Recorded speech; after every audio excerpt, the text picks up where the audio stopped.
We are also learning that ISIS may have taken hundreds of Christians hostage in Syria, a story ongoing throughout the week. Their fate is not known. Assyrian Christian leaders are pleading for, quote, anyone with a free conscience to address what's happening to them now. So how will history judge the world's response?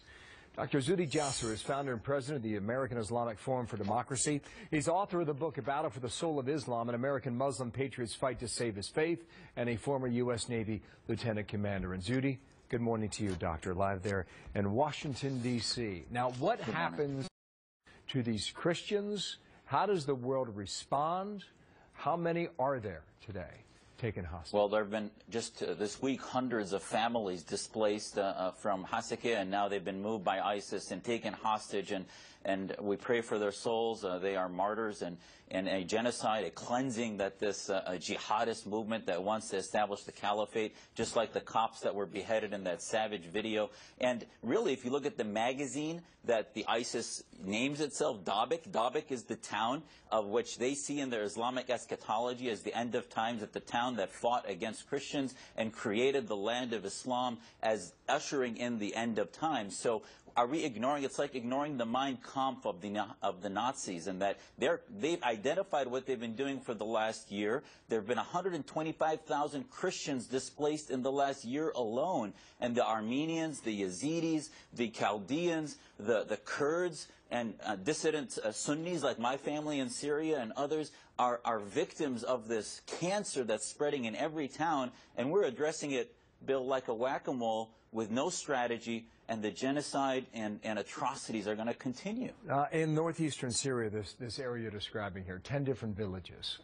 They've inhabited that area for decades at least, if not prior to that. But there were large-scale atrocities last century in this same area that forced a lot of Christians on the run then. But why this part of Syria? Why is it so significant for ISIS there?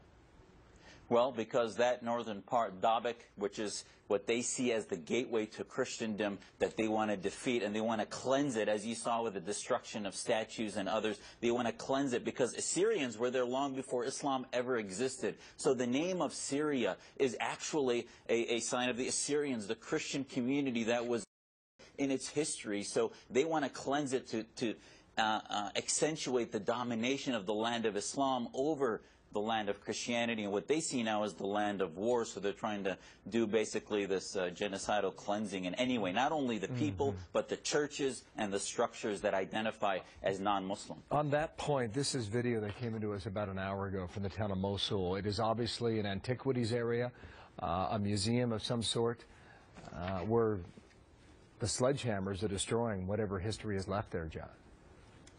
And if there's any hope, Bill, you know, you can't have a free, a moderate Syria or Middle East without diversity. As the minorities get cleansed, so too will any hope of being able to have peace. So the threat to the world will increase as Syria becomes more homogenous. As its diversity is maintained, so too will its chance for pluralism. So the hope of any future global stability is being lost with these horrific atrocities against minorities like the Assyrians and the Yazidis and other Christian minorities. What is the ultimate fate? And I mean, it's an impossible question to answer. Will they be held for trade, for other hostages? Or could they be used as human shields? Or ultimately, are they killed? Well, all of the above. We've seen them killed. We've seen them used for ransom for basically the business of ISIS to try to get millions, which they've succeeded in doing, and also enslavement. Their women and children are raped and enslaved as human workers and others. It's just every atrocity under the plan, under the possibility is used to abuse and torture these minorities as basically human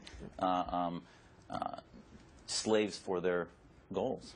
10 different villages, thousands on the run, at least 220 kept captive today. And Doctor, thank you. We hope and pray for fate today. Jasser there in Washington.